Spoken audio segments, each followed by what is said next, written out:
हमारे चैनल को सब्सक्राइब करें, बेल आइकन को क्लिक करें, सभी के साथ शेयर करें।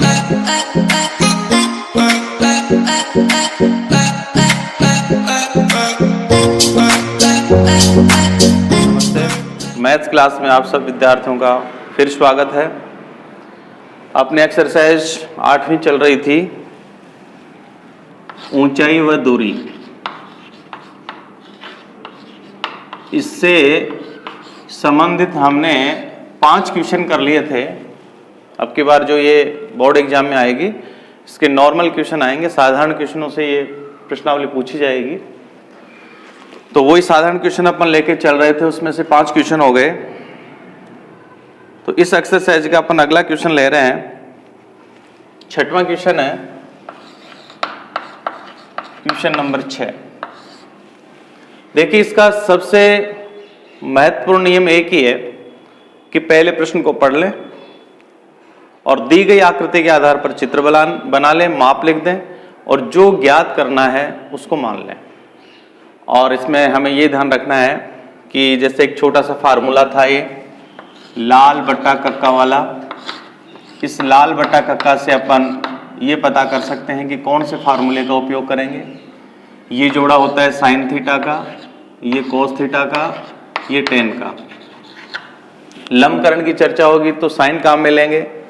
आधारकरण की चर्चा होगी, कोस का फार्मूला होगा, लंब आधार के लिए टेन का होगा। और एक चीज मैंने और बताई थी आपको कि यदि दो त्रिभुजों में कोई आकृति बढ़ जाती है, बदल जाती है, तो हमेशा टेन थीटा के सूत्र का ही प्रयोग करेंगे।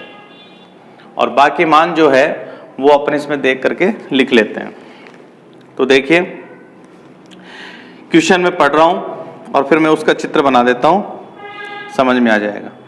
दो खंभों के बीच जिनकी ऊंचाई 20 मीटर तथा 14 मीटर है, एक तार से जुड़े हुए हैं। यदि तार क्षैतिज रेखा के साथ 30 डिग्री का कोण बनाता है तो तार की लंबाई ज्ञात कीजिए। देखो, इसमें डायरेक्ट तार को ऐसे ही नहीं दिखाया गया।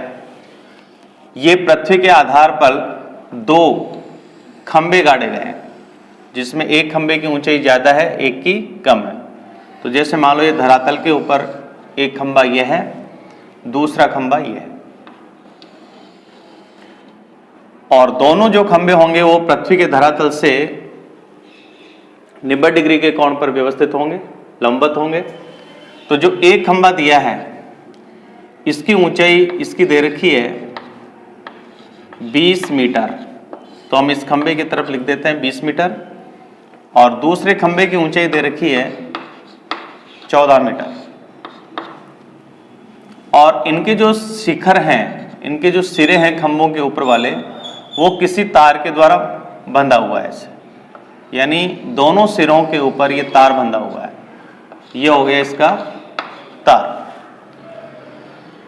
समकोण त्रिभुज इसमें बन नहीं रहा है, इसलिए अपन क्या करेंगे, आधार के समांतर एक लाइन खींचेंगे जिसकी ऊंचाई 14 सेंटीमीटर से मीटर से चलेगी यहां से। इसके समांतर जैसे ही अपन एक क्षैतिज रेखा खींचेंगे, समांतर क्षैतिज रेखा के समांतर ये रेखा जैसे हमने खींची तो एक समकोण त्रिभुज बन गया है। ये कोण दिया है 30 डिग्री, और हमारे से ये पूछा गया है कि इस तार की लंबाई क्या होगी। तो देखो, ये चित्र ऐसा हो गया, A B C D E. अब त्रिभुज नीचे नहीं बन करके ऊपर बन रहा है, तो हम ये ऊपर वाला त्रिभुज काम में लेंगे। अब इसके माप कैसे निकालें? देखिए, ये आयत बन गया, ए बी सी ई एक आयत है, तो आयत के आमने सामने की भुजा बराबर होती है। तो ये 14 मीटर है, तो ये भी 14 मीटर होगी। और इसमें बताया गया कि पूरा खंभा 20 मीटर है, जिसमें से इतना भाग 14 मीटर है, तो ऊपर का हिस्सा जो बच गया वो बच गया 6 मीटर। इस प्रकार से हम पता कर लेंगे। तार की लंबाई हमें ज्ञात करनी, तो इस समकोण त्रिभुज में ये तार कर्ण का काम कर रहा है, इसकी लंबाई को x मान लें, तो हमें x ज्ञात करना है। अब देखिए, इसमें चर्चा किसकी हो रही है। ये एक समकोण त्रिभुज हो गया, तो चाहे तो ये लिख सकते हैं कि त्रिभुज ECD एक समकोण त्रिभुज है। और इसके अंदर देखो, हमारे पास लंब है और कर्ण है। तो इस त्रिभुज के अंदर देखो लंब हमारे पास है 6 मीटर और कर्ण ये हमने मान लिया x मीटर। थीटा जो है वो दिया हुआ है 30 डिग्री। तीन चीजें अपने पास हैं, तो देखते हैं लंब और कर्ण का जो जोड़ा है वो कौन सा है। लंब और कर्ण के लिए देखो साइन थीटा, ये फार्मूला काम करेगा यहाँ, तो अपन यह फार्मूला लिखेंगे साइन थीटा। तो ये होगा साइन थीटा बराबर लंब बटे कर्ण, मान रख दें। तो साइन थीटा की जगह लिख देंगे 30 डिग्री बराबर लंब का जो मान है वो अपने पास है 6 मीटर बटे कर्ण ये x है। अब साइन 30 का मान अपन सारणी से देखेंगे, आप भी अपनी बुक में देख सकते हैं या पहले मैंने जो सारणी बनाई थी वहां से देख सकते हैं। साइन 30 का मान 1/2 है, तो यहां से अपन साइन 30 को हटाएंगे, 1/2 लिखेंगे बराबर 6/x।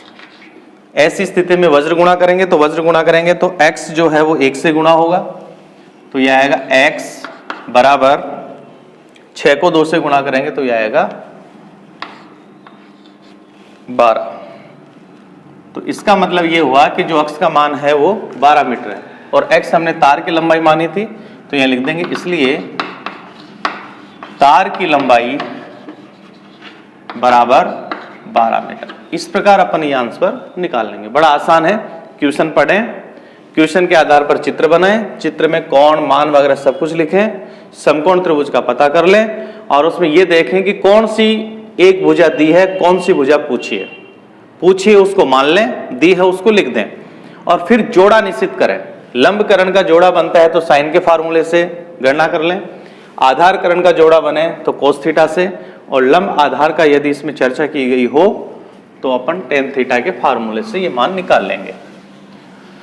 तो इस प्रकार अपन ये क्वेश्चन आसानी से हल किया जा सकता है, बड़ा सरल है, लेकिन इसमें सबसे महत्वपूर्ण बात यही है कि आप उस क्वेश्चन को पढ़ करके चित्र में अंकित सही करें और क्वेश्चन को 1-2 बार पढ़ करके समझ लें, गलती का चांस उसमें फिर कम रहता है। अब इसके बाद में देखो 2-2 त्रिभुजों वाले क्वेश्चन अपन अभी नहीं ले रहे। इसके बाद में देखो फिर मैं ले रहा हूं क्वेश्चन नंबर 9वां क्वेश्चन है, ये भी एक त्रिभुज पर आधारित है। तो इसमें है एक ऊर्ध्वाधर छड़ की लंबाई तथा उसकी छाया की लंबाई का अनुपात 1:√3 हो तो सूर्य का उन्नयन कोण ज्ञात कीजिए। ऐसा एक ऊपर भी क्वेश्चन आया था, उसमें थीटा पूछा था। बस उसमें यही था कि मीनार की ऊंचाई और उसकी छाया बराबर दे रखी थी, इसमें अनुपात दिया हुआ है। ये भी बहुत अच्छा क्वेश्चन है। तो देखिए ये एक छड़ है, छड़ इसमें लंब का काम करेगी और छड़ की जो छाया है वो आधार के ऊपर बनेगी, तो आधार इसका ये छाया का रूप होगा। इस प्रकार से ये एक समकोण त्रिभुज बनेगा। ये 90 डिग्री का कोण होगा। नाम लिख दें इसका ABC और इधर मैं लिख देता हूं छड़, और छड़ की छाया ये आधार पर बनेगी, तो ये हो गई छाया। तो इसके अंदर देखो पहले अपन मान लेते हैं कि सूर्य का जो उन्नयन कोण है वो क्षैतिज के साथ, दृष्टि रेखा और क्षैतिज रेखा के साथ थीटा कोण बनाता है, मान लेते हैं उन्नयन कोण।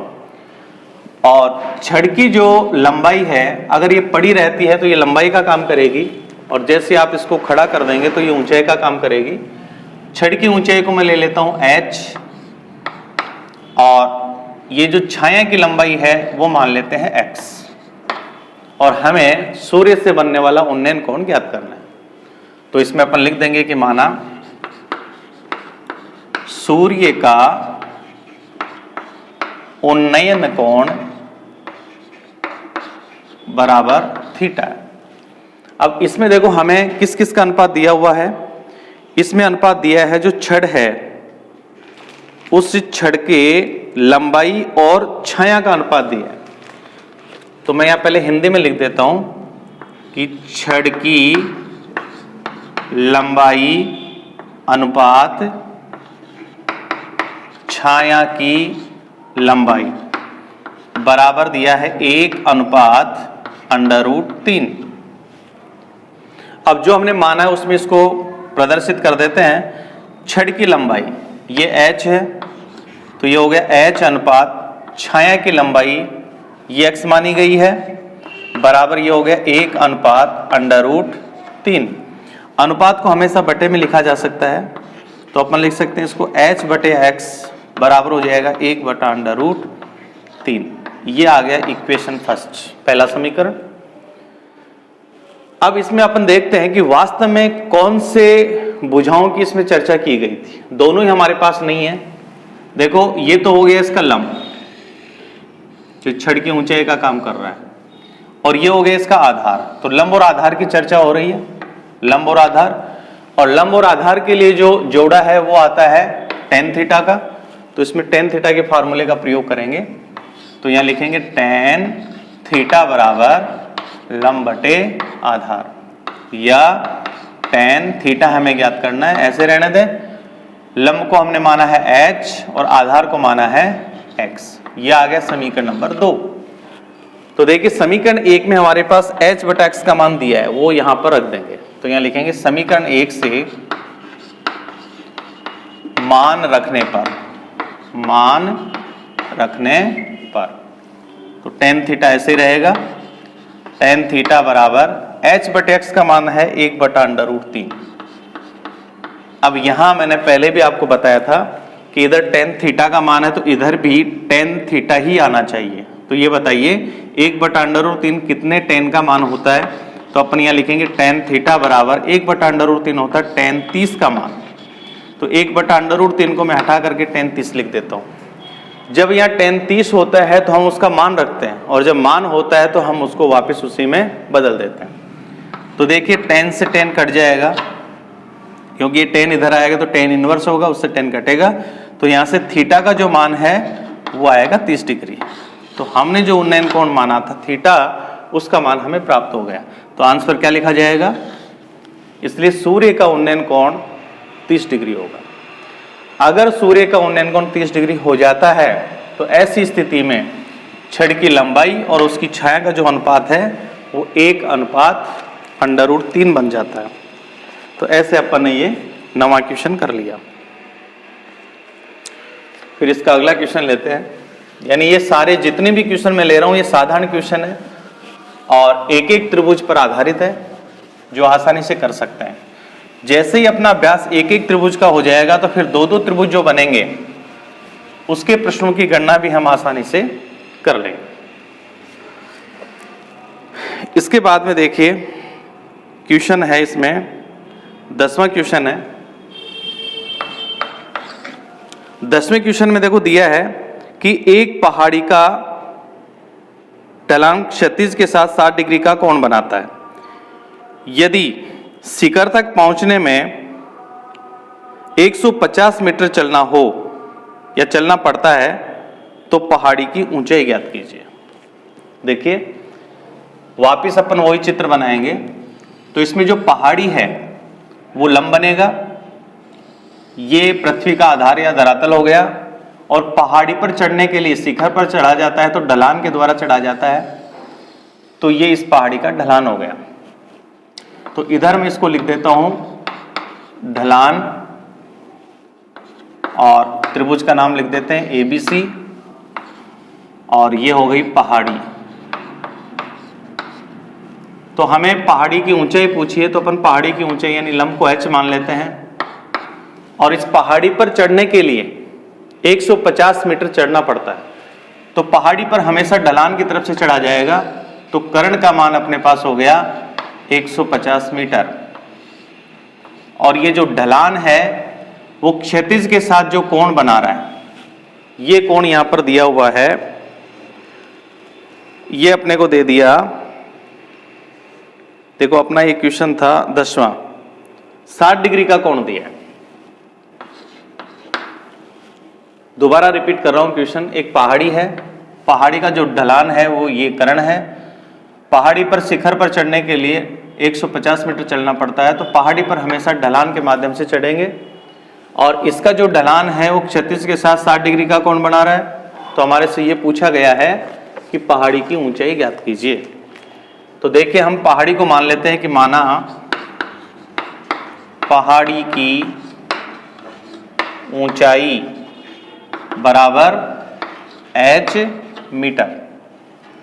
अब देखिए यहां पर किसकी चर्चा हो रही है, लंब हमने मान लिया h मीटर और यहां पर कर्ण यानी ढलान दिया हुआ था कर्ण, ये हमें दे दिया 150 मीटर और थीटा यहां पर हमारे पास है 60 डिग्री। तो यहां लंब और कर्ण की चर्चा हो रही है। तो लंब और कर्ण के लिए देखिए साइन का फार्मूला काम करेगा। आधार कर्ण होता तो कोस लगाते, लंब आधार होता तो टेन लगाते, लेकिन यहाँ पर लंब कर्ण की चर्चा हो रही है इसलिए साइन का फार्मूला काम में लेंगे।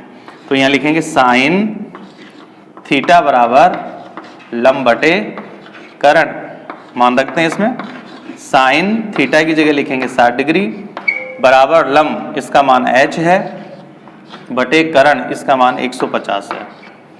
अब यहां से अपन साइन 60 का मान सारणी से पुट करेंगे तो साइन 60 का जो मान होता है वो होता है √3/2।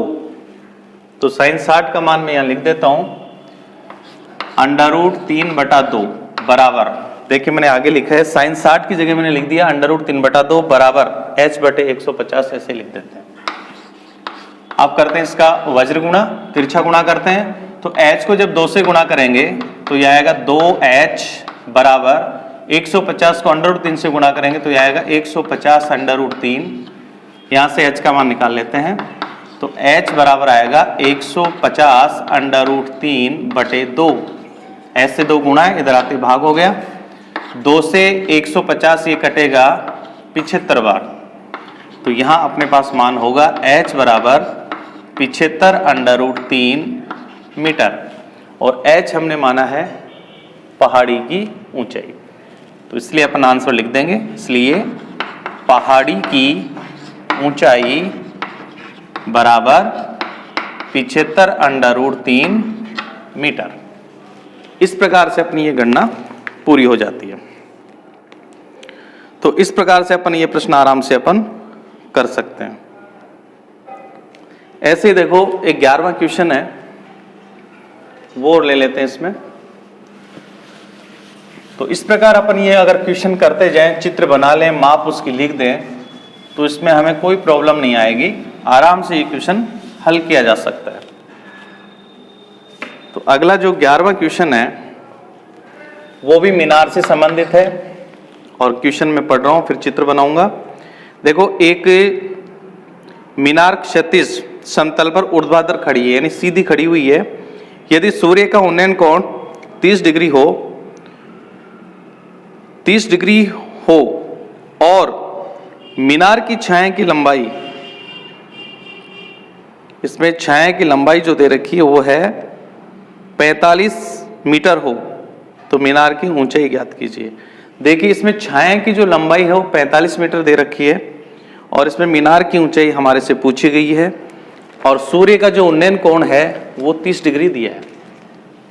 तो ये क्वेश्चन भी पहले आ चुका है, वैसे ही है जैसे लंब इसमें मीनार का काम करेगा, आधार इसमें छाया का काम करेगी और इसको जैसे ही कर्ण खींच देंगे तो ये समकोण त्रिभुज बनेगा। नाम इसका लिख देते हैं ABC, ये मीनार है। सूर्य का जो उन्नयन कोण है यानी जो दृष्टि रेखा है वो क्षैतिज रेखा के साथ 30 डिग्री का कोण बना रही है, तो ये उन्नयन कोण 30 डिग्री हो गया। इसमें छाया की लंबाई, क्योंकि मीनार ये होगी तो छाया धरातल पर बनेगी, छाया की लंबाई दे रखी है 45 मीटर, आधार दे दिया 45 मिनट और मीनार की हमें ऊंचाई ज्ञात करनी है यानी हम इस मीनार की ऊंचाई को h मान लेते हैं। तो यहां पर लिख देंगे कि माना मीनार की ऊंचाई बराबर h मीटर। अब यहां देखिए किसकी चर्चा हो रही है, लंब हमने माना है h मीटर, आधार इसमें दिया हुआ है 45 मीटर जो छाया है और थीटा यहां पर है 30 डिग्री। तो देखिए लंब और आधार की चर्चा हो रही है, तो लंब और आधार के लिए tan थीटा का फार्मूला काम में आएगा। तो अपन यहां लिखेंगे tan थीटा बराबर हो जाएगा लंब बटे आधार, मान इसमें पुट कर देते हैं तो tan थीटा की जगह 30 डिग्री बराबर लंब का मान यहाँ h है और आधार का मान यहाँ 45 है, tan 30 का मान पहले मैं लिखा चुका हूँ, याद रखना है tan 30, tan 45, tan 60। tan 30 का मान 1/√3, tan 45 का मान 1 होता है और tan 60 का मान √3 होता है। तो tan 30 का मान होता है 1/√3 बराबर h/45। इसमें अपन फिर वज्र गुणा करते हैं, तो वज्र गुणा करने पर h को √3 से गुणा करेंगे तो यह आएगा √3h बराबर 45 को 1 से गुणा करेंगे 45, या h बराबर आएगा 45/√3। और जब कभी भी अंडर की संख्या नीचे आ जाती है तो उसका परिमेयकरण किया जाता है, इसलिए √3 को हटाने के लिए हम ऊपर नीचे √3 से गुणा करेंगे।